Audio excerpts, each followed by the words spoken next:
স্বাস্থ্যসাথী জনহিত প্রকল্প।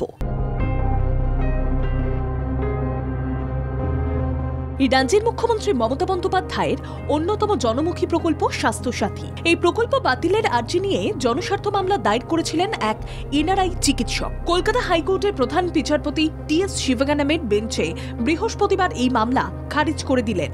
কলকাতা হাইকোর্টের পর্যবেক্ষণ, স্বাস্থ্যসাথী প্রকল্প জনহিত একটি প্রকল্প। সাধারণ মানুষের প্রয়োজনে এই প্রকল্পের সূচনা। কোনো একটি প্রকল্প সরকার কিভাবে পরিচালনা করবে তা তাদের দায়িত্ব। এই নিয়ে আদালত কোনো হস্তক্ষেপ করতে পারে না। এই জনস্বার্থ মামলায় আবেদনকারী কলকাতা হাইকোর্টে আবেদন করেছিলেন। নির্বাচনে লাভ তোলার জন্য এই প্রকল্প চালু করেছে সরকার। এই প্রকল্পের আদৌ বাস্তব কোনো ভিত্তি নেই। কলকাতা হাইকোর্ট সেই আবেদন খারিজ করে দিয়েছে। কলকাতা হাইকোর্টের পর্যবেক্ষণে উঠে এসেছে, নির্বাচিত সরকার নিজেদের মতো করে বিচার বিশ্লেষণ করে কোনো প্রকল্প চালু করে। সেই প্রকল্প যখন রাজ্যবাসীর জনহিতের জন্য তৈরি হয়, তখন তার বিরোধিতার কোনো জায়গা নেই।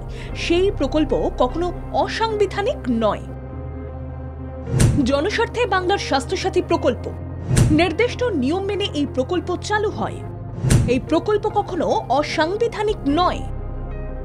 উল্লেখ্য, 2016 সালের নির্বাচনের আগে রাজ্যের প্রতিটি পরিবারকে স্বাস্থ্য বীমার আওতায় আনার কথা ঘোষণা করেছিলেন রাজ্যের মুখ্যমন্ত্রী মমতা বন্দ্যোপাধ্যায়।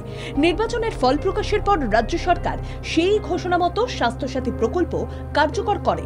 এই প্রকল্পের সুবিধা পাচ্ছেন রাজ্যের সাধারণ মানুষ। চিকিৎসা ক্ষেত্রে 5 লক্ষ টাকা পর্যন্ত সরকারি খরচে চিকিৎসা পরিষেবা পাচ্ছেন। কলকাতা হাইকোর্টের প্রধান বিচারপতি টি.এস. শিবগানাম ও বিচারপতি হিরণময় ভট্টাচার্যের ডিভিশন বেঞ্চে বৃহস্পতিবার জনস্বার্থ মামলাটি শুনানির জন্য ওঠে। প্রধান বিচারপতির বেঞ্চ মামলাটি খারিজ করে দেয়।